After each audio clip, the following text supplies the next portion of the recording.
En el tema de l'aigua hi ha un element que és molt important, és la pressió i la passió.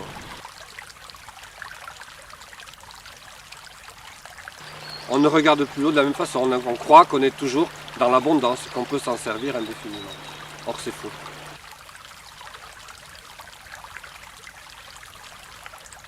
Yo diría que el agua pertenece a nadie y a todos.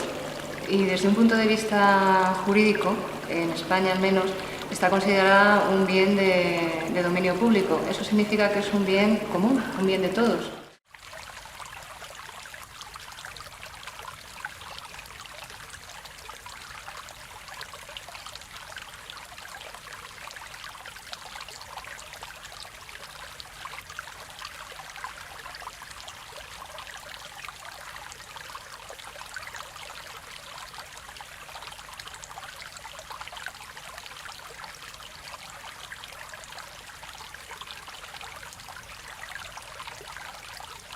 Suez en France, à travers Electrabel France, c'est un parc de production qui s'appuie sur la Chem, mais aussi sur la Compagnie nationale du Rhône, qui gère tous les barrages sur le Rhône depuis le lac de Genève jusqu'à la Méditerranée.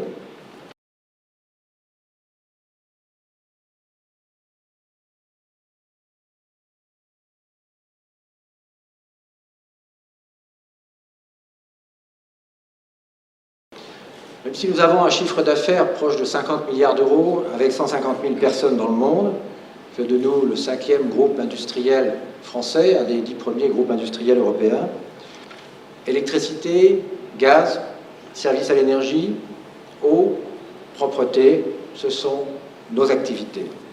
C'est un groupe qui a une histoire forte et qui est porteur de valeurs de service public.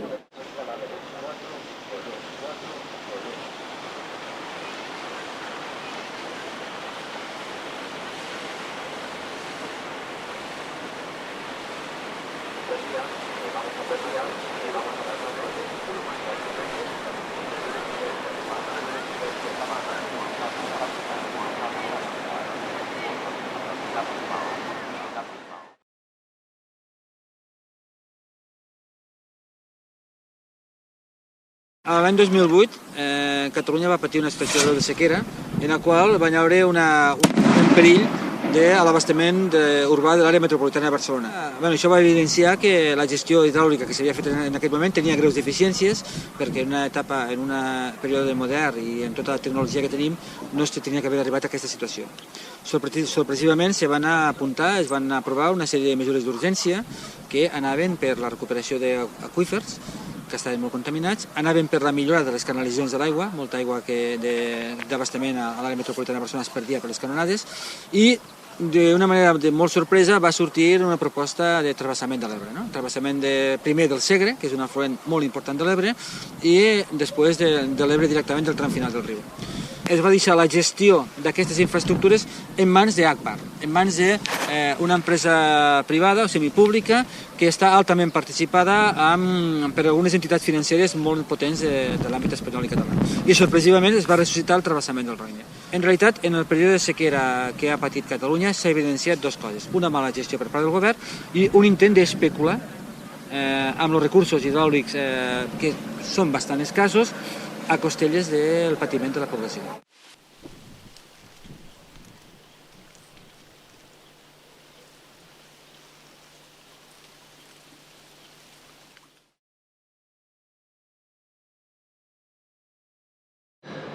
A l'última sequera el que es va donar és una situació d'aquestes, els embassaments sense aigua, i llavors buscar solucions. I es van buscar totes les solucions que es van poder.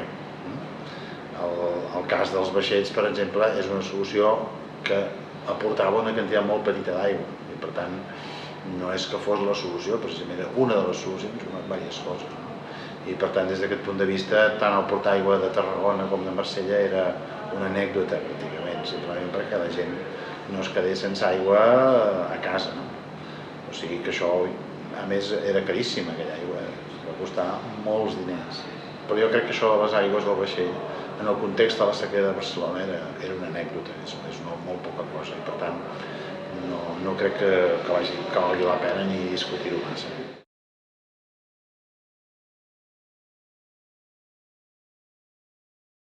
si vous voulez, le problème de Barcelone, c'est un problème qu'on retrouve énormément dans le monde.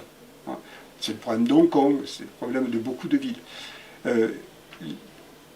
Il y a déjà un choix que doivent faire les Catalans, c'est-à-dire est-ce qu'ils veulent que leur mégapole continue de croître comme elle a cru, ou est-ce qu'ils veulent que d'autres villes croissent, d'autres villes qui auraient de l'eau, par exemple. Si on admet la première solution, parce que peut-être qu'il n'y a pas d'autre solution, eh bien il faut admettre que l'eau puisse venir de l'extérieur et de pays excédentaires.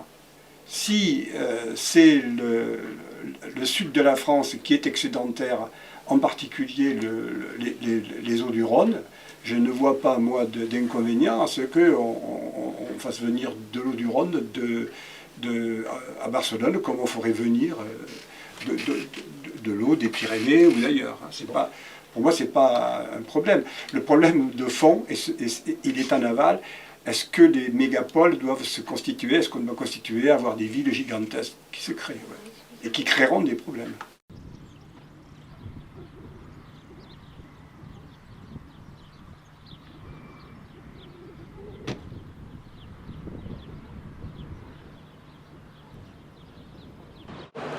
Bueno, el tema és que en el moment màxim de la sequera, quan semblava que es havien de quedar sense aigua, van decidir una sèrie d'actuacions, entre elles el mini transvasament, connectar Tarragona amb Barcelona i passar aigua. Llavors això ha sigut una guerra, evidentment, entre els que tenen l'aigua, que no volen deixar-la, i els que no en tenen. I va haver una polèmica amb això. I això hi serà sempre, esclar, evidentment. Clar, si considerem que a l'Ebre li sobra aigua o no. Els científics pensem que no hi sobra aigua, per tant no s'hauria de treure. Però en aquell moment es va decidir això perquè la situació estava tornant dramàtica i va semblar que aquesta era la millor solució. I per tant aquesta polèmica entre el Delta de l'Ebre i Barcelona hi serà sempre, sobretot a nivell polític.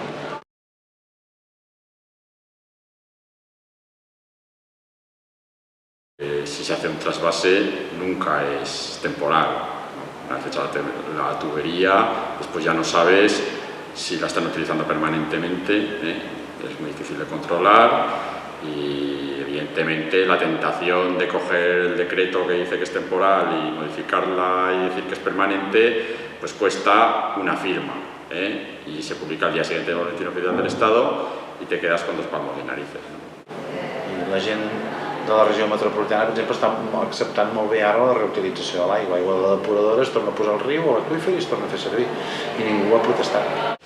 Y entonces el trasvase de Barcelona, bueno, si era temporal, yo espero que ese problema se haya acabado, ¿no? Pero las amenazas aparecen de maneras bueno, pues muy camufladas ya allí, ¿no? Que si una tubería para regadíos aquí, que si unos pozos de seguridad allá, que si no sé qué. Y bueno, yo creo que cualquier tipo, en el delta o en la parte baja del Ebro, piensa que cualquier tipo de actuaciones de este estilo, pues lo más fácil es que se acaben transformando en trasvases encubiertos, ¿no? La pressió són els grans grups econòmics que volen fer un ús especulatiu de l'aigua. La pressió són els grans bancs que són els que faciliten els crèdits perquè les formacions polítiques se puguen presentar a les eleccions, que són els mateixos bancs que proposen aquestes obres hidràuliques. I la passió és l'actitud de la gent del carrer que no tenen cap intencionalitat política i no hi ha cap interès en el tema polític, però que volem defensar els recursos del territori, els recursos naturals, els recursos que són de tot en contra d'aquestes polítiques. És una lluita de pressió contra passió. Quan la passió se mobilitza, els governs recapaciten. Quan la gent ens relaxem, els governs actuen com sempre. És com una història de mai acabar.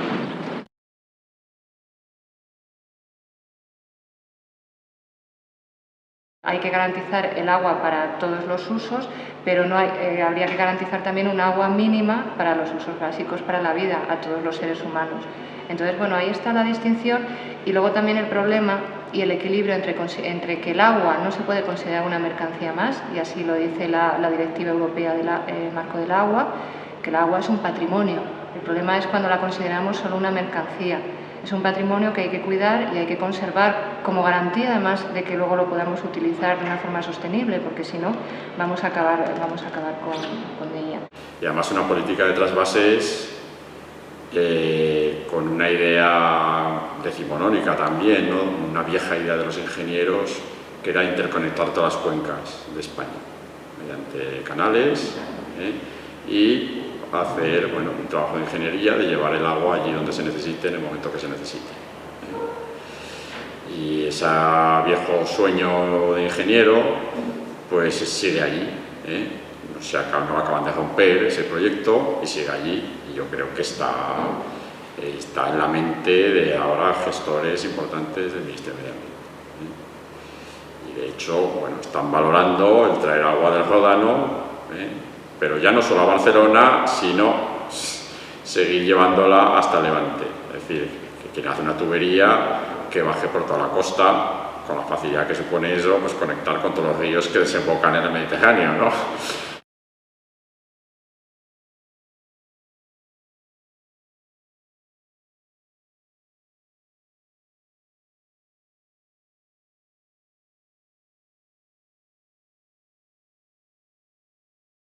Després de que fa 30 anys els pagesos i els petits propietaris hem escurat, hem netejat, hem limpiat totes les cartilles d'estalvis dels nostres pares i dels nostres iaios a les caixes d'estalvis per a fer uns pous que a dures penes arribàvem a l'aqüífer perquè les màquines eren justes, perquè hi havia pocs diners, ara, 30 anys després, ens fan un canal que el va començar el generalíssimo Franco por la gràcia de Dios. De fet, el nom encara no li han canviat. Es diu Canal Francisco Franco. Este canal, en el seu moment, durant la dictadura franquista del tio Paco, estava projectat per arribar a Sagunt, perquè allí hi havia uns alts forns, uns forns d'estos que fan ferro. Allò que tota la siderúrgica espanyola se l'ha encarregat, i per tant allò no es va fer, i este canal se va aturar en el moment en què més o menys havia mort el dictador. Ara, com us dic, han fet este canal. L'estan fent i estan treballant. Si vols anar a filmar hi pots anar, que no està gaire lluny. I jo em pregunto, en la política agrària nefasta que porta el govern de la Generalitat de Catalunya, el Departament d'Agricultura i la mateixa Europa, almenys això és el que percebim nosaltres des d'aquí, perquè jo a Europa hi he anat molt poquet. Com pagarem aquestes obres? De fet, creuen ells que són per a regar. Nosaltres hem de pagar una bona part d'aquestes obres que representen molts de diners. La societat pagarà el resto. De fet, ho pagarem entre tots. I després, el preu per metre cúbic, s'ha d'elevar l'aigua més de 100 metres a partir del riu, lo podrem pagar? O és, com diuen algunes persones que pensen més lluny, un trasbassament encobert? Teniu en compte que el canal Francisco Franco se va fer sense concessió d'aigua. La Confederació Hidrogràfica de l'Ebre, en tot hi haver una dictadura, no havia donat concessió d'aigua per al canal que nosaltres ara hi diem xarxa Sénia. Resulta que això, clar, si anem a pensar, és propi d'un sistema totalitari, una dictadura. Actualment, el govern elegit democràticament del meu país, Catalunya, està muntant un canal sense concessió d'aigües, el Segarra-Garrigues, que també diuen que és per a regar. No sabem si regarem panís transgènic, no sabem si serà un reg de suport als cultius ja establerts, cultius adaptats mediterranis, però que a vegades pateixen molt, per molt adaptats que siguin, com per exemple l'olivera, la vinya o l'ametler, o el mateix cereal, o senzillament serà un altre trasbassament encobert cap a Barcelona.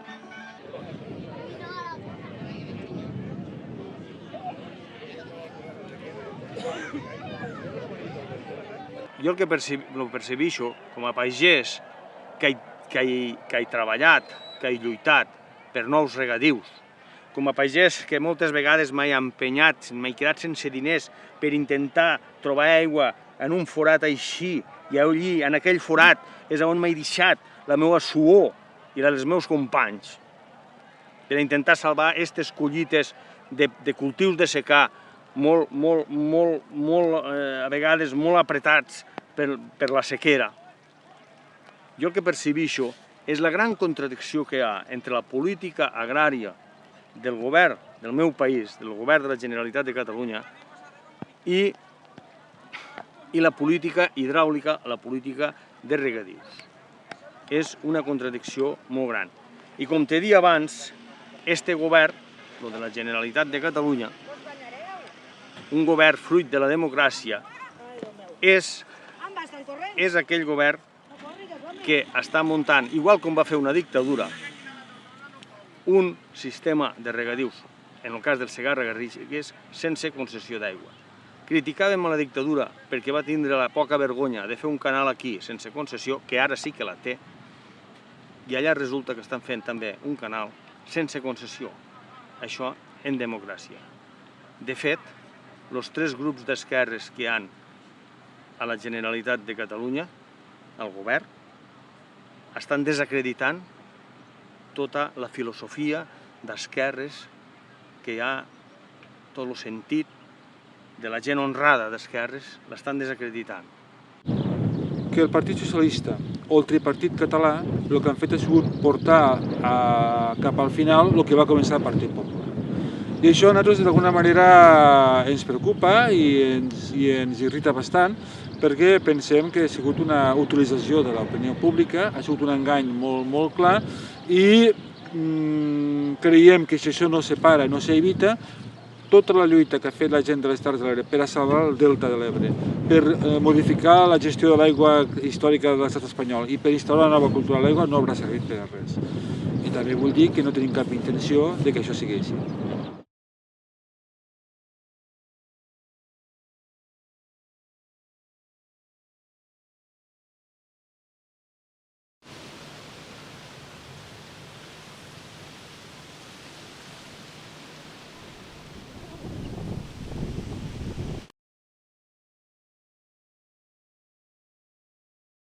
Quelle est la perception de la vie que nous avons à travers l'eau? Parce qu'en réfléchissant à l'eau, on réfléchit à la vie. C'est donc important de savoir que tous les problèmes, tous les aspects de la vie, et notamment quant au cœur de la vie comme l'eau, ça dépend des points de vue. Ça dépend de perception. Et l'eau fait objet de perception. Souvent, si vous demandez à un enfant de 4 ou 5 ans, qu'est-ce que c'est l'eau, d'où vient l'eau, la probabilité qu'il vous dise « je viens de Carrefour ou d'Auchan » est très élevée. Parce qu'il est habitué à voir l'eau qu'on achète, l'eau qu'on boit, de Carrefour. Donc pour lui, l'eau vient de Carrefour, quoi. Et au contraire, pour un paysan, l'eau c'est fondamental. Parce que toute sa culture dépend de l'eau. S'il en tombe beaucoup, s'il en tombe peu.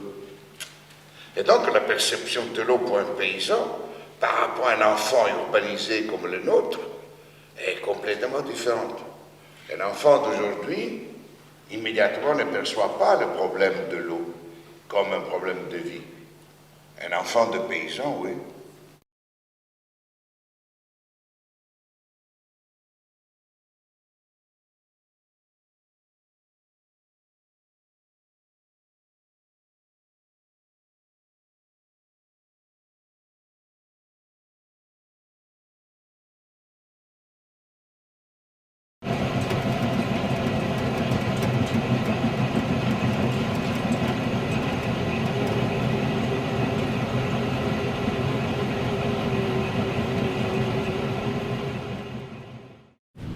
A partir de aquí, ya no es la comunidad de regantes esta de Valtierra, Alguedas y parte de Cadrita, sino que cogen el agua directamente de bombas desde el Ebro.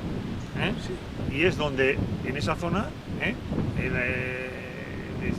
donde se coge el agua del Ebro, donde se empieza a poner fundamentalmente arroz, sobre todo en la parte de abajo, que la tierra es peor y sale un arroz pues bastante de muy buena calidad.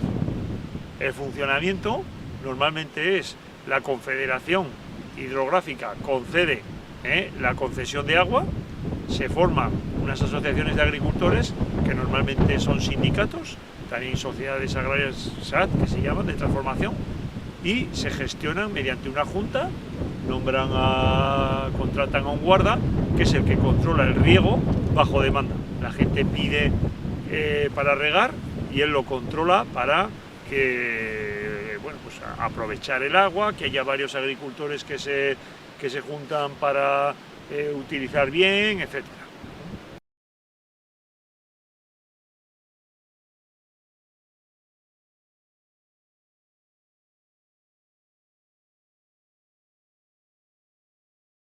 Que se siembre arroz en Bardenas, bueno, es bastante chocante, porque es una zona bastante desértica, con poca agua, ¿no? Y entonces tiene una explicación muy sencilla. Los terrenos son muy salinos, son demasiado salinos como para que funcione cualquier otro regadío que no sea el arroz. El arroz es el único sistema, el único cultivo que puede crecer en esos terrenos, y para sembrar arroz se necesita muchísima agua, como todo el mundo sabe. Entonces ahí viene la paradoja de que las Bardenas pues, sea una zona arrocera y muy importante, ¿no? Entonces no se plantea decir, bueno, pues si aquí no hay agua, pues vamos a ver si encontramos otra solución, y si no, pues el secano. Bueno, ya veremos lo que... Si no, sencillamente se dice, bueno, pues si necesita agua, vamos a conseguir el agua, ¿no?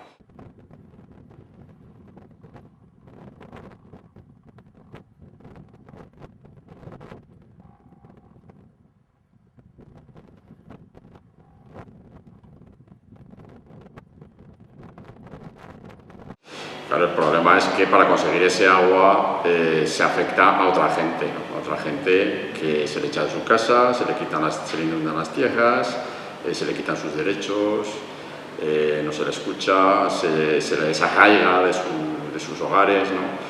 Y bueno, hay gente que entendemos que eso es un problema grave, ¿no? Un problema humano y un problema social, que además no es un caso aislado, ¿no?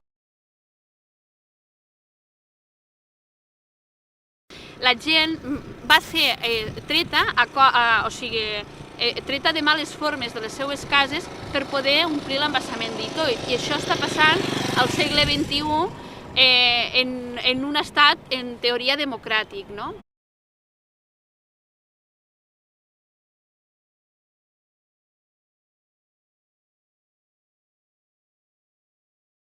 No, yo creo que es un problema mixto, político. En Aragón, sobre todo, es político. Los grandes partidos de izquierda o de derecha, los grandes partidos tienen un asentamiento en el mundo rural muy potente, o sea que dependen mucho de ese mundo rural y de sus apoyos dependen de ese mundo rural, ¿no? Y entonces la presión que viene por ese sentido es muy fuerte. Influye mucho en esos partidos políticos y además ahí yo creo que en Aragón pasa mucho, hay una obsesión con el viejo paradigma del agua y del regadío como motor de futuro y desarrollo, ¿no?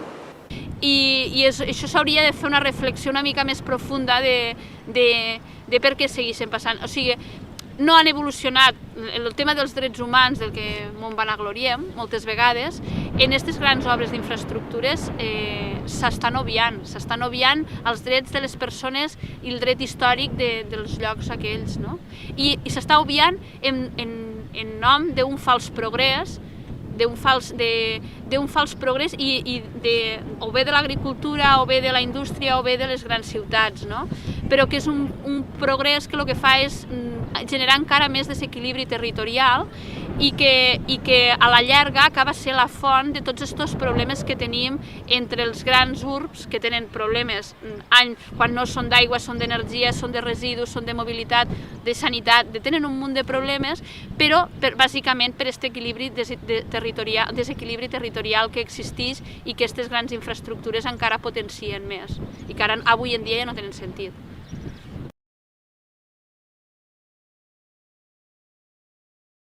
Pues para nosotros en esta historia y en esta lucha pues hay un elemento que nos, digamos, duele especialmente, y es el desprecio que sentimos que los beneficiarios o los que demandan este tipo de obras tienen hacia el sacrificio que eso exige en otros territorios y a otras personas. Y entendemos que esto responde pues a un discurso histórico que ha hecho creer que la expectativa de desarrollo para muchos pueblos y muchas zonas de Aragón pues pasaban por la puesta en regadío.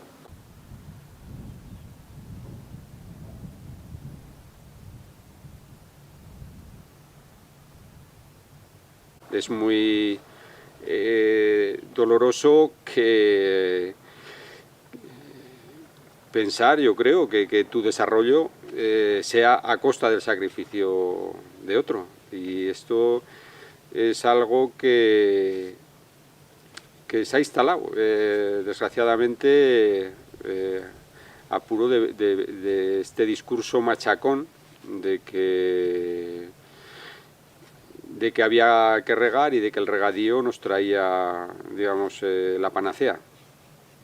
Un discurso superado por el tiempo, pero que todavía pues arrastra pues tiene toda esa connotación. Yo soy agricultor, aquí somos agricultores del secano, sabemos que la dependencia de la climatología y eso pues es siempre un factor de incertidumbre, pero entendemos que nuestra propuesta de que el agua se regule en la propia zona de regadío pues es una propuesta que no tiene ningún argumento en contra, me parece, que es de sentido común.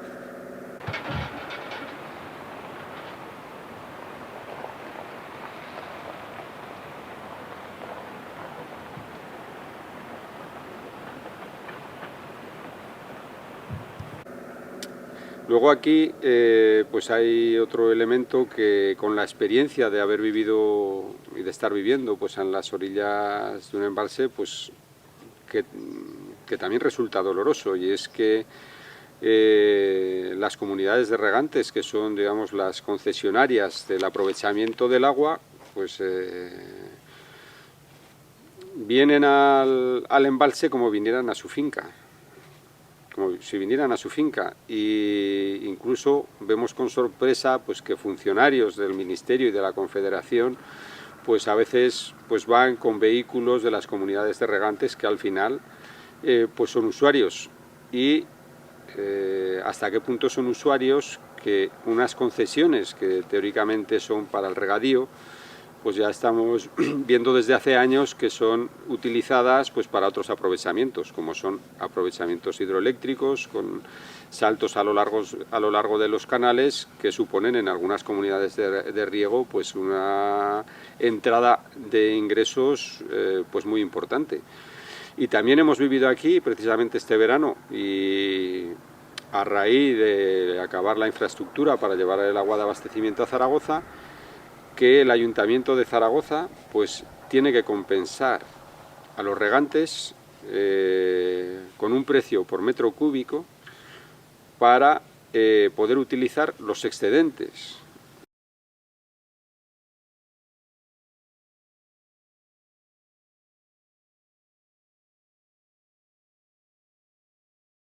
Bueno, digamos que la PAC ha puesto aún más en evidencia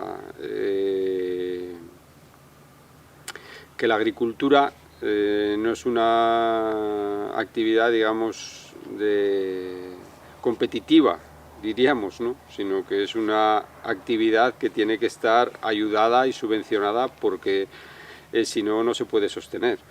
Y desde luego nosotros a veces hemos oído justificar en la transformación de hectáreas de secano en hectáreas de regadío simplemente por el hecho de que las ayudas que van a recibir de PAC, de Política Agraria Común, pues iban a ser mucho más altas. O sea, se llega a este extremo de justificar la inversión pública para que a ciertos territorios pues llegue más dinero público vía subvenciones de la PAC.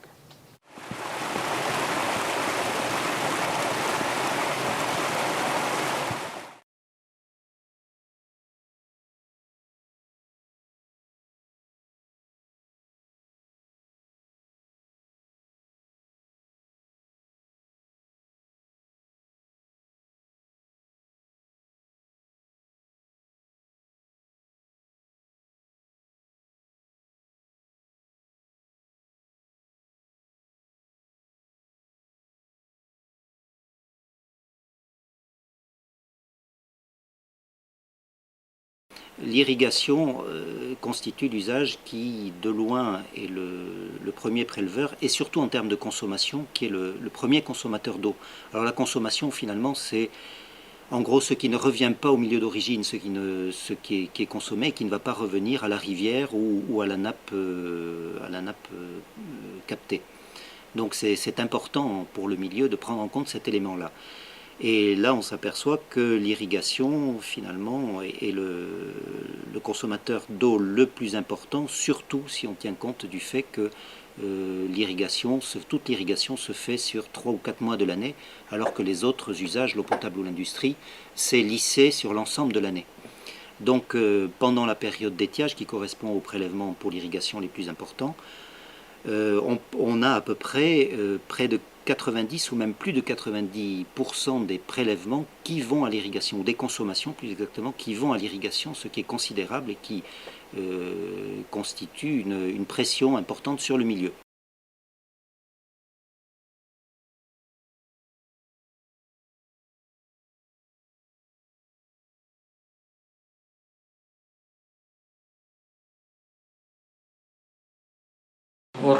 Azken, 30-40 urtetan hartua egin izan da, hartua zia edo hartu bia, normala,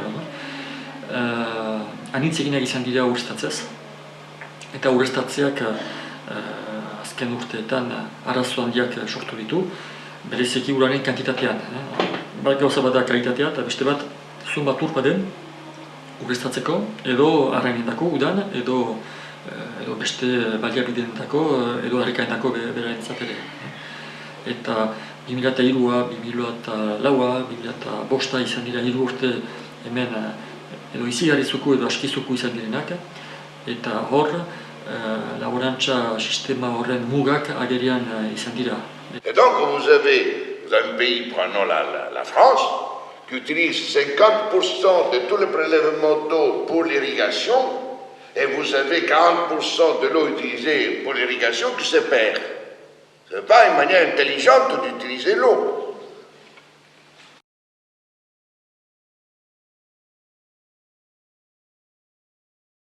Ce que l'on voit se développer aussi ces dernières années, c'est face aux besoins en eau, notamment de l'agriculture.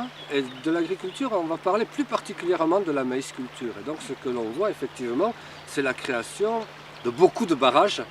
Ces barrages collinaires que l'on dit, donc entre 2 collines, on entrave un cours d'eau et on fait des lacs de retenue qui vont permettre à l'agriculture d'irriguer en période de sécheresse. Alors déjà, moi je regarde ça sans condescendance pour les agriculteurs, parce qu'il faut se dire qu'on est là aussi dans une aberration, dans un non-sens. C'est-à-dire qu'on peut imaginer, et ça tout le monde l'a déjà fait, quand on prend de l'eau et qu'on l'étale dans une bassine ou autre et qu'on la laisse au soleil, on voit bien que quelques jours après, l'eau s'est évaporée, elle est partie. Alors, quel est l'intérêt de prévoir du stockage d'eau à ciel ouvert quand on sait qu'il va y avoir justement de la sécheresse liée à un ensoleillement plus important et à des chaleurs plus importantes? C'est-à-dire qu'on étale de l'eau pour la voir repartir. Donc déjà, du point de vue de l'économie, on en parlait tout à l'heure, c'est un non-sens. On ne fait pas d'économie d'eau. C'est un système qui est très dispendieux. En plus, ce système ne va servir à satisfaire les intérêts que de quelques coopératives de production de maïs. Et non pas les intérêts d'une agriculture paysanne qui serait autour et qui pourrait travailler dans le cadre de l'autosuffisance alimentaire sur des réseaux courts d'alimentation, etc. On est dans quelque chose qui nous échappe complètement. Donc on est là dans une espèce de gabégie. Alors que tout à l'heure, on voyait bien que laisser les crues s'étaler, je ne parlais que de ça, laisser la divagation en cours d'eau, permettrait d'avoir le même et voire un impact supérieur, puisque là on stockerait sous terre. Et en stockant sous terre, on sait là, par contre, qu'on est à l'abri de cette évaporation par le soleil. Et donc, il est aberrant de voir que dans les pays en voie de développement, depuis des années, on travaille sur la réhabilitation de zones humides en essayant de réinjecter l'eau dans le sol pour qu'elle soit gardée, parce qu'on sait que tous les lacs, toutes les étendues d'eau laissées au soleil, il y a une perte énorme et on les voit baisser à vue d'œil sans qu'il y ait d'irrigation. Donc on a dit ça, il faut l'arrêter. Donc ce sont les conseils que donnent à la fois nos ingénieurs et nos agronomes à des pays émergents, alors que pour nous ici, on considère toujours que nous sommes riches dans la ressource et donc on peut étaler au soleil au risque de voir tout perdre. Donc ce que l'on conseille à d'autres, on ne le fait pas pour nous-mêmes. Or actuellement, il faudrait que nous nous regardions un peu avec les yeux de personnes qui sont conscientes du mal développement et de se dire que nous devons appliquer les méthodes que nous utilisons pour les autres. Donc je pense que là, c'est toujours un peu ce qui alimente cette thèse de la non-gestion. La non-gestion, c'est une thèse liée à l'écologie.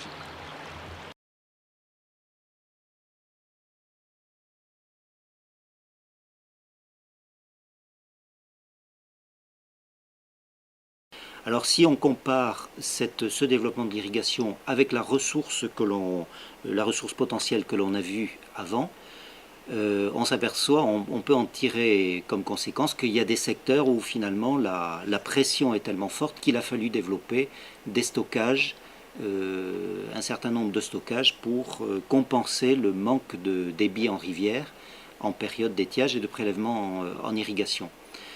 Donc se sont développés beaucoup de réservoirs, d'abord des réservoirs collectifs d'irrigation qui sont utilisés par des réseaux d'irrigation. Les agriculteurs aussi ont fait chacun leur petite ressource en eau et la puissance publique en quelque sorte, par le biais de l'institution Adour, a réalisé tout un certain nombre de réservoirs de soutien d'étiage qui ont pour objectif de compenser les irrigations, de compenser les prélèvements en irrigation dans les rivières et de faire en sorte que les rivières, finalement, en période d'étiage, aient des débits suffisamment importants.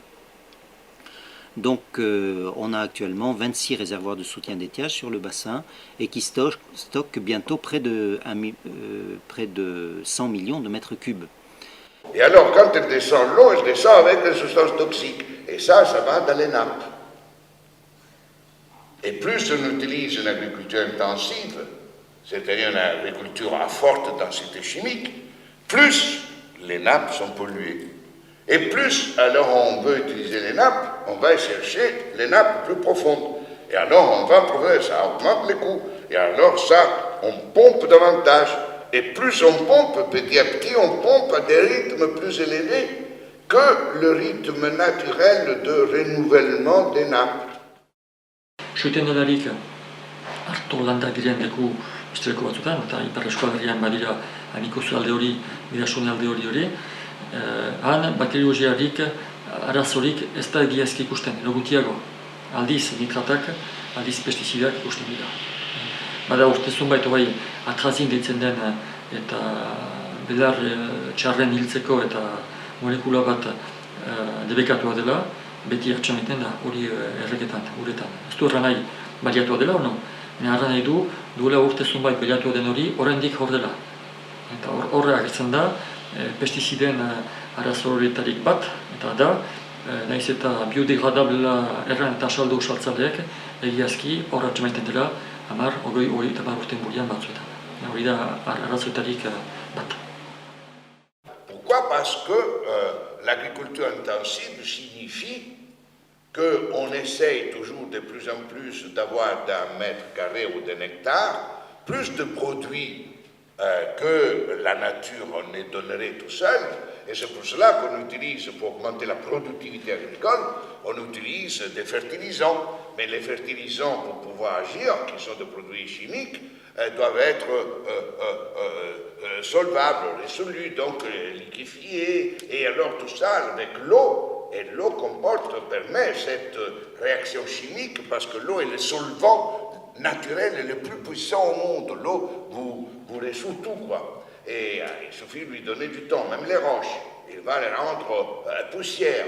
Et l'eau, alors, est nécessaire pour faire la réaction chimique, parce que comme ça augmente la productivité. Mais lorsque la réaction chimique est faite, il y a des substances toxiques qui restent. Hemen lortu dute, jende horiek, artore industria montatzea, eta horren gurian dira, izigarri indartsu diren kooperatibak eta historia.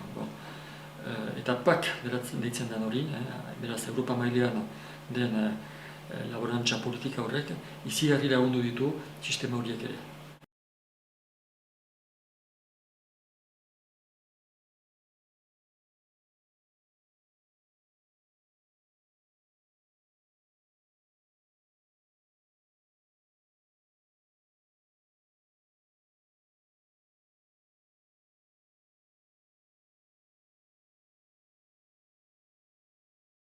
Dans le département des Pyrénées-Atlantiques, je pense qu'il y a de moins en moins de puisage dans ces nappes.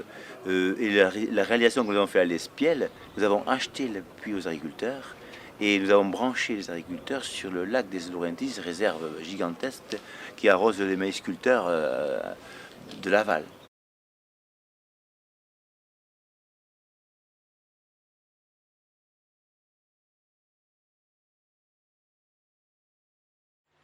De plus, on se retrouve confronté dans ces usages, à différents usages, notamment celui par l'agriculture, où on voit, dans notre région en particulier, les besoins en eau pour la maïsculture. Maïsculture qui est venue s'installer donc, dans le limageur des cours d'eau, une maïsculture très gourmande donc, en terre lourde, mais qui aussi, paradoxalement, draine ses champs, parce qu'un excès d'eau nuit aussi au maïs, donc il y a des drainages, donc on évacue.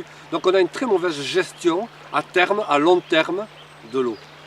Donc maintenant, qu'est-ce qu'il faut entrevoir pour l'avenir? Je n'en sais trop rien, mais ce que l'on voit en tout cas, c'est qu'on est dans des mouvements qui sont des mouvements paradoxaux. Renvoyer l'eau à la mer le plus rapidement possible, alors qu'on aurait besoin de la garder, de la rendre accessible à tous. Et d'ailleurs, accessible à tous, ça pose le problème maintenant de qui gère l'eau, comment est-ce qu'elle est gérée, et puisqu'on est passé des régies communales de gestion de l'eau, notamment des eaux potables, on est passé à des grands groupes, dont je tairai le nom, mais qui essayent d'avoir le marché de l'eau, les unes après les autres, et ce faisant qui dépossèdent le citoyen de l'eau. L'eau, vers les années 50, a été perçue surtout comme une grande conquête sociale. Avoir l'eau à la maison, avoir le robinet à la maison, ce fut une grande conquête sociale. Dans pas mal de villages, en France encore, en 1950, on prenait l'eau dans les villages, dans les fontaines. Et remarquez que les fontaines furent une grande conquête sociale aussi. Les fontaines publiques. Et les fontaines, vous savez, occupent une grande place symbolique dans l'histoire des sociétés occidentales. Les fontaines collectives. Et d'ailleurs, si vous constatez fort bien, la perception de l'eau à travers les fontaines ou au robinet, c'est que c'est une grande conquête sociale, d'abord collective, la fontaine, et puis le robinet, c'était une grande élévation, conquête sociale individualisée. Au fait, le robinet, c'est une espèce d'affirmation de l'individualisme, de l'accès à la vie par une démarche individuelle, alors que la fontaine était le lieu public, collectif, d'un accès à un droit commun. Nous sommes un syndicat qui possède toutes les variétés d'eau dont peut jouir un président. Donc on ne peut que s'en réjouir. Nous avons l'eau des Pyrénées, l'eau des nappes du Gave, l'eau des nappes profondes de la Longue et l'Espiel. Nous avons l'eau des rivières de l'Ouzoum qui viennent des Pyrénées. on ne peut pas avoir davantage de ressources en eau. À partir du moment où le milieu agricole, lui, ne l'abuse pas et fait ses propres réserves pour l'arrosage et l'irrigation. Donc je trouve que cette solidarité qui s'est mise en place et cette très haute technicité qui a été mise en place aussi par les entreprises, les bureaux d'études, les services de l'État, nos élus aussi, cette très haute technicité aboutit à un produit que je qualifierais presque de merveilleux. Vous savez, c'est quoi économie? Économie vient du grec oikos nomos. Oikos signifie l'écoumène, où on habite, l'habitat, le lieu. Et nomos, nomia, nomi, signifie règle. Oikos, nomos, signifie les règles de la maison, de l'habitat. Économie ne signifie pas capitalisme financier ou profit. Mais quand on dit un bien économique, c'est un bien soumis aux règles du marché de l'économie capitaliste. Et d'ailleurs, quand on a dit ça, on a fait une violence terrible à une autre réalité. Écologie, qu'est-ce que ça veut dire écologie? Signifie oikos, logos. Logos signifie discours, parole, narration. Et écologie signifie la parole sur l'habitat, sur l'environnement, sur la maison. Et donc, les nomos, l'économie, ne peut pas être en contraste avec l'écologie. Parce que des règles qui sont en contraste avec les discours, les paroles, la narration, c'est aberrant. Eh bien, c'est ce qu'on a fait, quoi. Et on a dissocié l'économie de l'écologie, comme si les discours sur la maison pouvaient conduire à des règles de la maison contraires au discours, et vice-versa. Je ne conçois pas le rôle du président sans une idée de grand gestionnaire. Lorsqu'on fait un investissement, il faut qu'il ait un retour. Il est hors de question que l'investissement qui se fait pour amener l'eau ici soit remboursé sur les deniers ou les recettes de l'eau que l'on fait dans le Béarn. Nous nous y employons. Je pense que nous avons une très bonne qualité d'eau. C'est l'eau des Pyrénées. Et nous avons 3 ou 4 millions de mètres cubes d'eau qu'il faudra à tout prix que vers les Hautes-Pyrénées, vers le Gers, nous arrivions à commercialiser, tout simplement.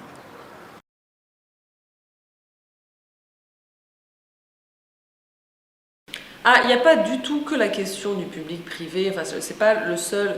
C'est pour moi un débat important parce que ça recoupe la question du mode de gestion, mais c'est évidemment pas du tout le seul enjeu pour la gestion de l'eau, parce qu'on se rend bien compte qu'il y a des rivalités d'abord d'usage, des conflits d'usage entre l'agriculture, le loisir, l'industrie, les usages domestiques, les écosystèmes évidemment, les milieux, parce qu'on oublie souvent les milieux sont pas là pour expliquer qu'ils ont besoin d'eau, mais les zones humides disparaissent, les écosystèmes sont menacés, la qualité de l'eau est là aussi dans bien des endroits souvent dégradée.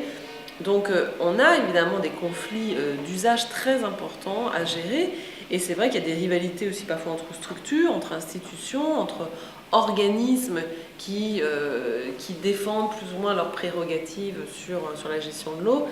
Donc c'est vrai que les conflits autour de la ressource sont des conflits qui sont transversaux, qui en général mêlent beaucoup d'acteurs et mêlent beaucoup d'enjeux. Et on a, à mon avis, à discuter, et à réfléchir, à débattre entre nous, à confronter des points de vue, parce que je pense sincèrement que l'eau sera un enjeu de plus en plus important dans les années qui viennent.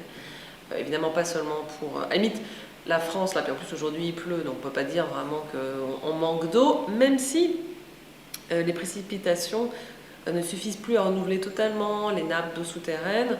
Et on est quand même confronté à des enjeux de quantité et de qualité importants, à des enjeux de répartition, à des enjeux évidemment environnementaux. Et je pense que cette question-là devra être de plus en plus débattue avec les citoyens dans des grands débats publics pour que cette question de l'eau devienne une des priorités de l'ensemble des autorités locales, nationales, régionales et même internationales. Maintenant, il se pose la question, que faut-il faire? Alors déjà, moi, je regarde un peu très localement. Je me dis, voilà, est-ce que l'on peut actuellement, de façon raisonnable, et moi je pense que oui, c'est-à-dire rétablir les cours d'eau à la fois dans leur lit et leur permettre de divaguer, de se déplacer, de re-remplir les nappes, laisser les crues s'étaler. D'ailleurs, c'est ce qui freine l'eau. Hein. L'étalement freine la vitesse de l'eau. Donc laisser les crues s'étaler, etc. Alors, ça veut dire avoir un certain courage, et pourtant ce qui marque notre époque, c'est peut-être l'absence de ce courage. À savoir, l'homme est omniprésent et ce qu'il veut, c'est gérer. Tout se gère. On entend parler du terme de gestion sans cesse. Et pourtant, s'agissant des cours d'eau, la question que je me pose actuellement, c'est savoir est-ce que le vrai courage, ce n'est pas aller vers la non-gestion.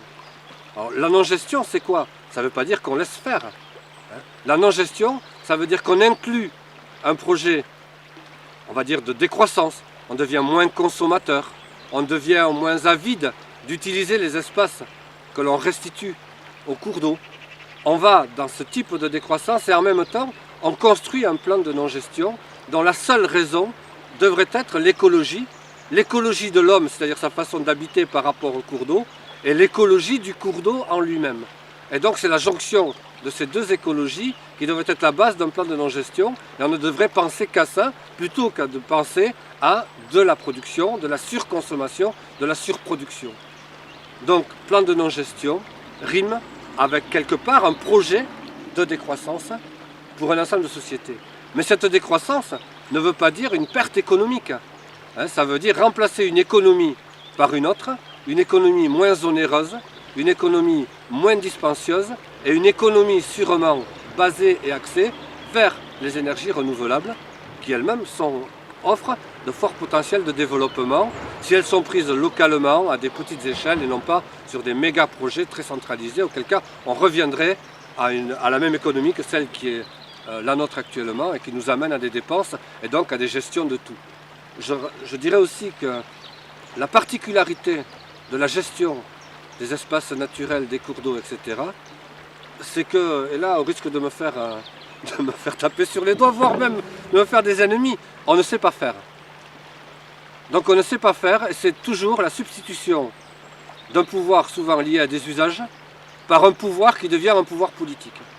Et donc les seuls plans de gestion que l'on voit se mettre en place, ce sont des plans de protection. Or la protection ne doit pas appartenir à quelques-uns pour des intérêts, qu'ils soient écotouristiques ou autres, hein. Mais la protection, c'est l'affaire de tous dans un monde écologiquement viable.